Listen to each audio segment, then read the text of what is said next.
resemblance of we also want to welcome everyone from All Nations Fellowship Church. Especially I want to welcome those who are new to our church today. I know some of your friends invited you and then you said yes and then you are here today.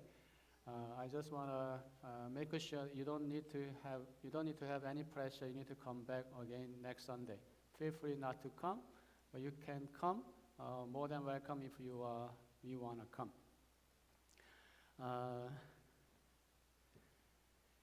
I just want all of you have an opportunity to think about again who Jesus is to me through our Sunday worship today.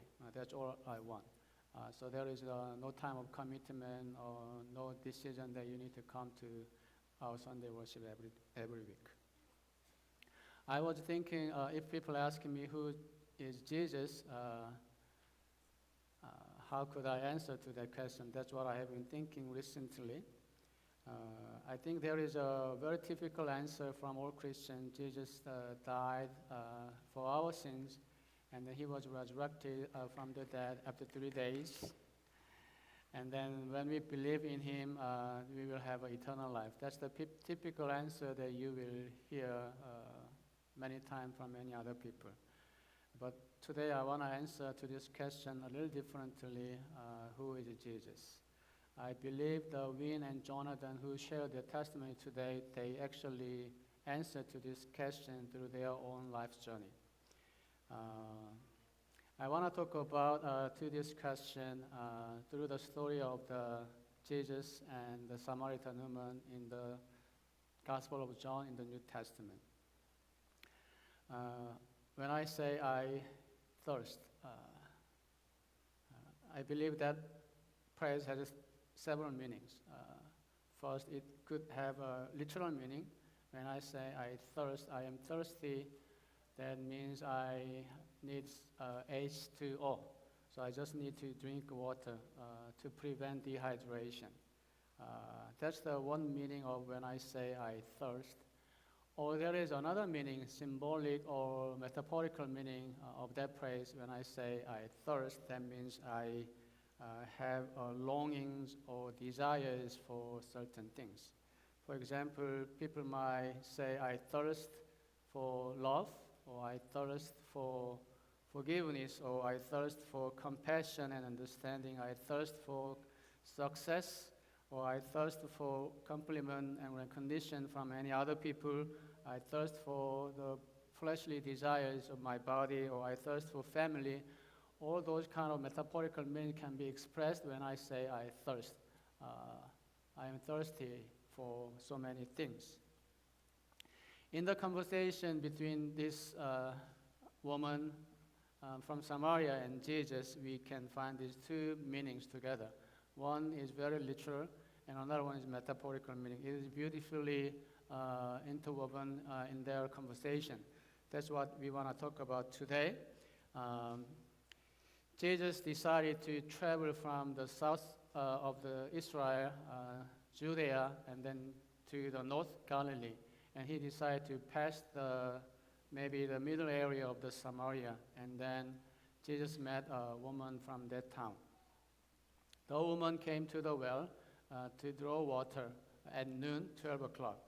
And then Jesus started the conversation because Jesus was wearied, and then Jesus asked the woman, give me drink. And Samaria woman was very surprised and shocked because it was not usual for Jesus spoke to her. Because the Jewish guy, typically they don't talk to the Samaritan woman. Especially Jesus was a Jew, and then Jews consider the people from Samaria are not pure or corrupted, so they didn't want to have any conversation with them. So when Jesus asked the woman, give me water, was not usual, it was not conventional. And also Jesus was a guy, so as a typical Jewish guy, he started to talk to the Samaritan Gentile woman. That was not a conventional either. So the woman was very shocked. From this simple act of Jesus Christ talking to this woman, we can learn very important thing from Jesus. Uh, Jesus is actually overcoming any wall of discrimination or any wall of division. There was a clear discrimination and division between the Jews and then the Gentiles, and also the man and woman. And nowadays, we might say there is a clear discrimination or dividing wall between based on race or sex or religious conviction, or among the same religious conviction, we still find so many divisions there. But Jesus is actually overcoming those kind of divisions in our society. I think that is something that we can learn from Jesus. In our society, there are many divisions and many discrimination based on race and language and culture, sex. I think that's something that we need to overcome. I'm a pastor of All Nation Fellowship Church. We originally started this church a couple of second-generation Korean-speaking people, but we don't want to be a second-generation Korean church. We are trying to be a multi-ethnic church. There is no discrimination, no dividing wall between Korean-speaking people and non-Korean-speaking people. We are not perfect yet, but there are so many journeys that we need to go. But that's what we want to establish through the Church of All Nation Fellowship Church. Let's go back to the story again. And then Jesus spoke to the woman again. If you knew the gift of God, and who is that is saying to you, give me a drink, you would have asked him, he would have given you living water. And then the woman replied to Jesus, give me this water. Give me this living water so that I will not be thirsty or have to come here to draw water. There are literal meanings here, but also there is a metaphorical meaning there. So if I want to focus on the second meaning, metaphorical meaning of this phrase, I thirst and give me this living water. Let's think about who this woman is, Samaritan woman. She is just appeared in this story, a woman from Samaria. So she is anonymous. She doesn't have any name here. We might say she is a representative of the people from Samaria, like American lady or African lady or Asian lady, same thing. She might be the representative of that ethnic group. But if we look at a little deeper, we can say that her name is not written in the story because she was not recognized. No one actually paid attention. So people actually didn't know to know her name, right? She was probably disregarded or abandoned or didn't receive any recognition or any attention from any other people. That's why her name was not written in the story. And then Jesus spoke to her again, bring your husband back, come back again. And then she replied to Jesus, I have no husband. And then Jesus answered her, yes, you are right. You had 5 husbands before, but the one you have now is not your husband. That's what Jesus answered. And then the Samaritan woman was shocked because even though she didn't explain to Jesus how she has lived her life, but Jesus knew exactly what happened to her life, right? From this simple explanation here, she had 5 husbands before. Many people assume, think about yourself, if there is a woman who has 5 husbands before, what would be your first impression for that person? Many scholars or many Christians easily label her, she was a sinful woman, a lot of sexual sins. Morally, ethically, she was totally, utterly corrupted. How she could have 5 husbands before?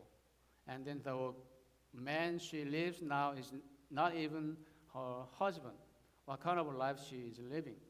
That is our understanding from this story about her.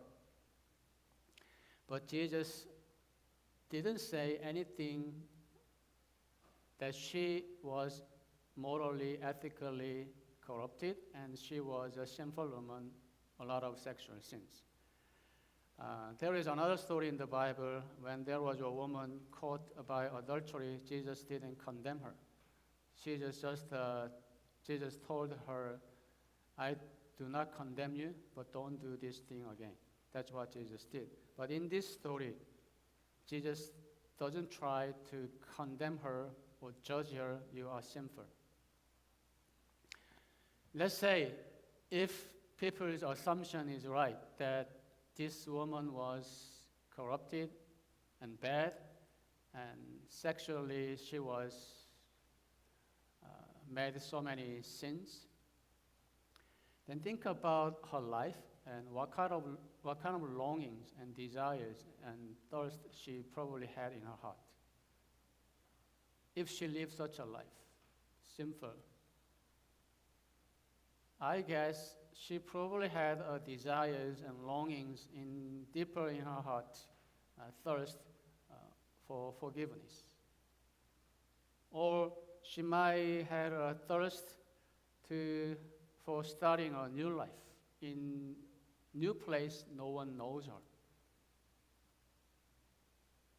Or she might thirst for a freedom, no judgment.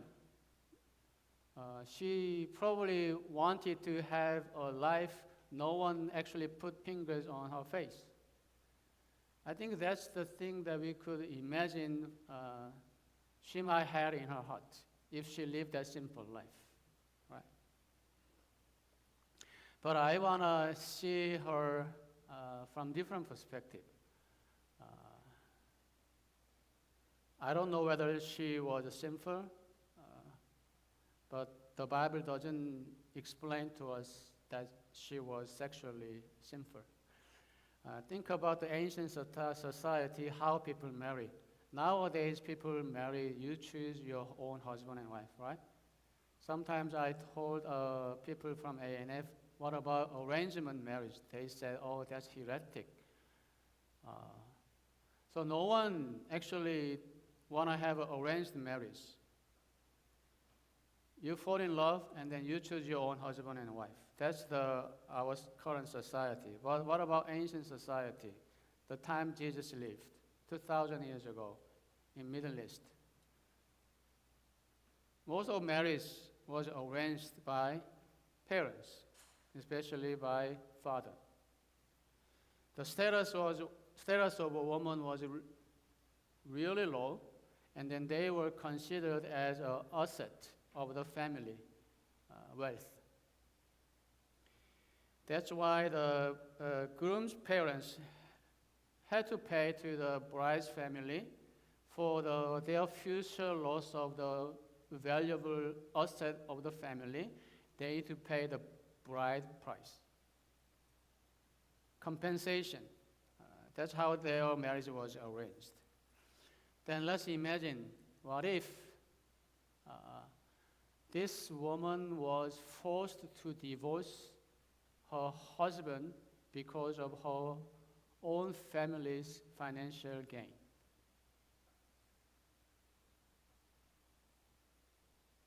It was not her desire, it was not her own decision to divorce. What about she was forced by her own family to this edge of life? Then she had to sacrifice her life for her family. Right? Then what kind of longings and desires and thirst she might have in her heart?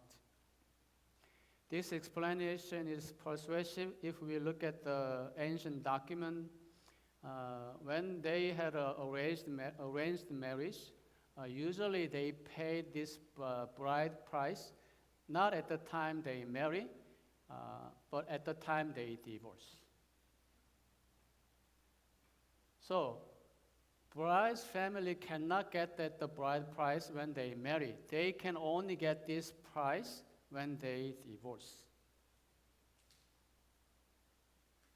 So, socioeconomically, it could happen many times for their financial gain, for the bride's family. So this is not her responsibility. So we cannot point our finger on her face, you are sinful. Actually, she was abused by her own family so many times. What if, usually when they marry, it's not a woman, a wife asks divorce to husband. Husband is the one who initiates to divorce. If husbands, her previous husband, 5 husbands, didn't like her, they didn't want to have her as a wife, and then asked her, let's divorce. So she has never been loved by her previous husband before 5 times. And then the guy who she lives right now doesn't want to marry her, just want to live. Then what kind of life she is living?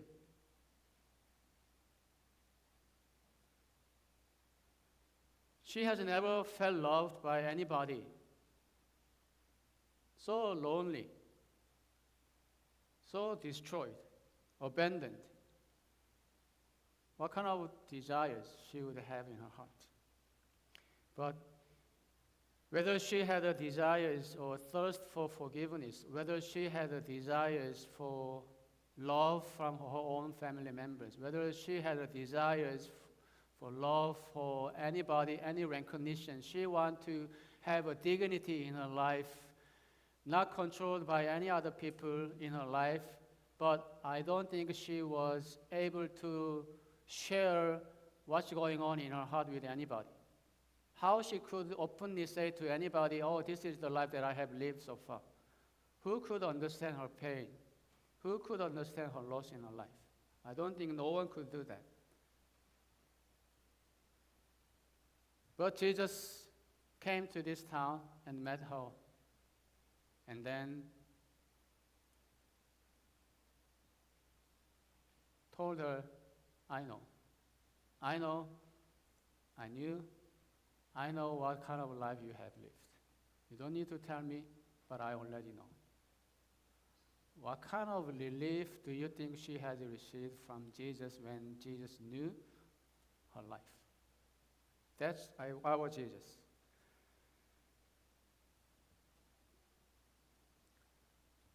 And then Jesus promised her, whether you have a thirst for forgiveness, whether you have a thirst for freedom from people's judgment, whether you have a thirst for your own dignity as a one human being, whether you have a thirst for love,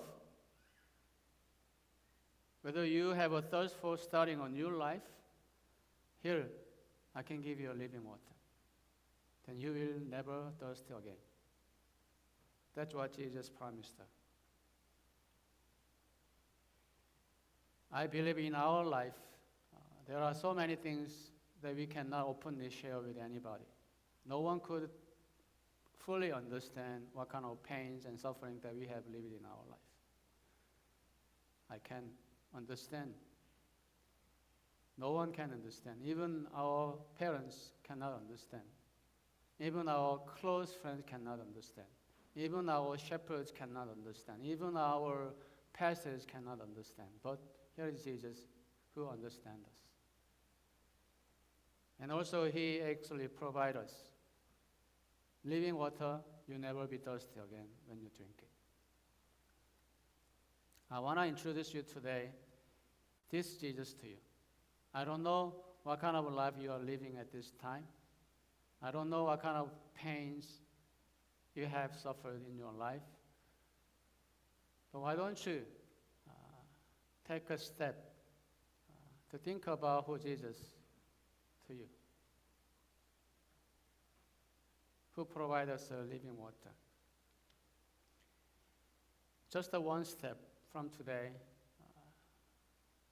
You don't need to come to church again, but just take a one step to think about who could Jesus be to you when you are going through all this kind of life in your life. That's my message today. And close my message today, I want to show you one video. This is very short, 2 minutes long video.